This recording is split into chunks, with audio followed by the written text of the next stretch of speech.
Assalamu alaikum wa rahmatullahi wa barakatuh mes chers frères et sœurs. Aujourd'hui, Inch'Allah, nous allons parler de leadership, yani de dirigeant, de chef. Mais vous allez me dire, mais pourquoi parler de leadership? Je vais jamais être un leader dans ce que je fais dans ma vie, etc. Eh bien, vous allez voir qu'en fait, nous serons tous, un jour ou l'autre, leadership de quelque chose. Mes chers frères et sœurs en islam, nous avons l'habitude de dire à quel point le prophète sallallahu alayhi wa sallam était remarquable et quel exemple incroyable il a été. Mais il est très difficile pour nous de se mettre en face du miroir et de découvrir à quel point nous sommes loin de l'exemple qu'il a laissé. Allah Azza wa Jal n'a pas fait de lui un exemple incroyable juste pour que nous puissions louer cet exemple. Allah Azza wa Jal nous a donné cet exemple afin que nous puissions être à la hauteur du mieux que nous pouvons de cet exemple-là. Dans un verset en particulier, Allah subhanahu wa ta'ala met en évidence la qualité de leadership. Comme vous le savez, le Rasoul d'Allah sallallahu alayhi wa sallam a joué de nombreux rôles. Le rôle d'un père, d'un mari, d'un ami, d'un voisin, il a joué de nombreux rôles, mais dans ce cas particulier, le verset d'Allah Azza wa Jal met en évidence son rôle en tant que leader. Et avant d'entrer dans le vif du sujet, il est important de comprendre que lorsque nous apprenons quelque chose sur le messager d'Allah, sallallahu alayhi wa sallam, nous avons pour mission d'y réfléchir. En quoi cela m'affecte-t-il en tant que leader? Nombreux d'entre nous vont écouter ceci et vont se dire « Eh bien, je ne suis pas un leader, donc cela ne s'applique pas à moi. » Cependant, pour chaque membre de cette Ummah, Allah Azza wa Jal dit dans le Coran « Vous êtes la meilleure communauté qu'on ait fait surgir pour les hommes. » Surat Imran, verset 110. Dans une certaine mesure, nous avons tous une position de leadership.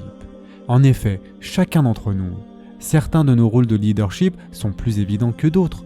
Tout homme qui a une femme et des enfants est le chef de sa famille.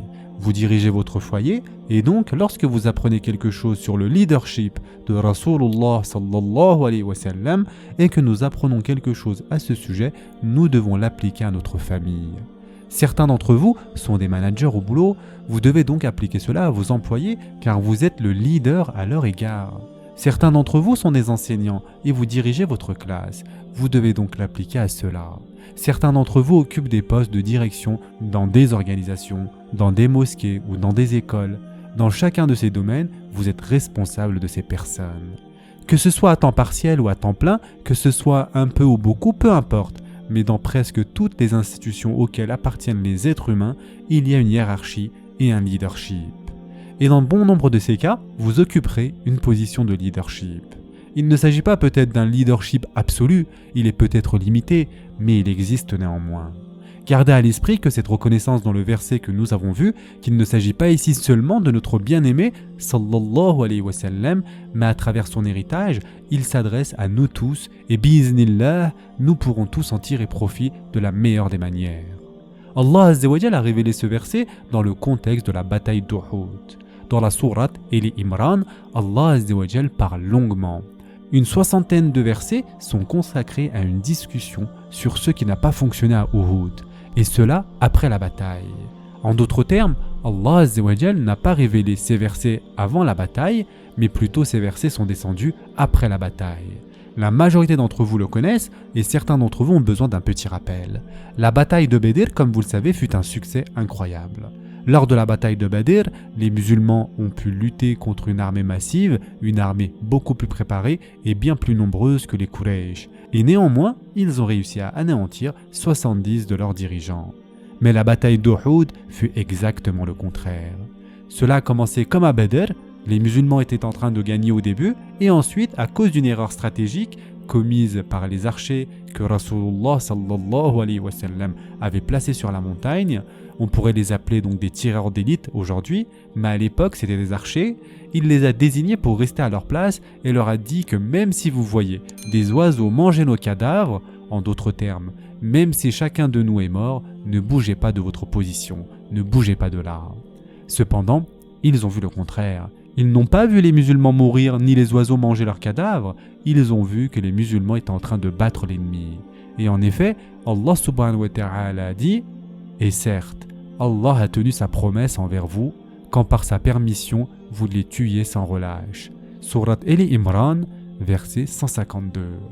Allah Azza wa Jal dit donc, Allah a accompli sa promesse envers vous lorsque vous faisiez ressentir à l'ennemi le feu de la bataille. Vous tuiez l'ennemi.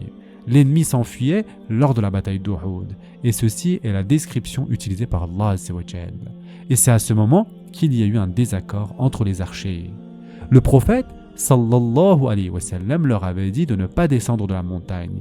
Et ce, même si vous nous voyez mourir, mais les archers se sont dit, nous sommes en train de gagner, donc ce n'est pas grave. Il y a donc eu un désaccord entre eux, et d'ailleurs c'est un autre sujet, mais comment gérez-vous les désaccords ? Ce n'est pas le sujet ici encore une fois, mais en fait si vous y regardez bien, le désaccord entre ces sahaba était une divergence d'opinion légitime. Ce n'est pas que certains ont décidé de désobéir au messager d'Allah, sallallahu alayhi wa sallam, et que d'autres ne l'ont pas fait, ce n'est pas le cas. En fait, ils ont tous deux examiné la même déclaration du prophète sallallahu alayhi wa sallam et l'ont interprétée de deux manières différentes. Cela s'est produit à plusieurs reprises parmi les sahaba. Le problème n'est pas qu'ils l'interprètent différemment. Le problème était qu'ils ont rompu la chaîne de commandement. Le sahabi qui était aux commandes, le commandant du bataillon, sa décision fut « nous restons ici ». Et lorsque le prophète sallallahu alayhi wa sallam laisse quelqu'un aux commandes, vous devez l'écouter, même si vous avez une divergence d'opinion. C'était ça le véritable problème, mais c'est un tout autre sujet.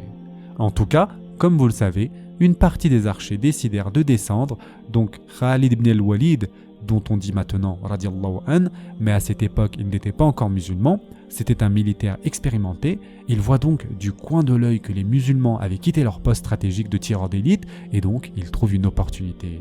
Il en profite pour contourner et encercler les musulmans par derrière et c'est là que la bataille bascule. C'est le chaos total, l'enfer se déchaîne. Les musulmans ne savent pas d'où vient l'ennemi ni ce qu'il se passe. Même le messager d'Allah, sallallahu alayhi wa sallam, fut si durement touché qu'il tomba inconscient. Sa dent s'est cassée et il a perdu connaissance et quand il s'est réveillé, son visage était plein de sang. Et alors qu'il était évanoui, une rumeur s'est répandue selon laquelle le prophète sallallahu alayhi wa sallam avait été tué. Et c'est là qu'Allah Azza wa Jalla a révélé ce verset en question. Personne ne peut mourir que par la permission d'Allah. Sourate Ali Imran, verset 145. وَمَا كَانَ لِنَفْسٍ أَن تَمُوتَ إِلَّا بِإِذْنِ اللَّهِ.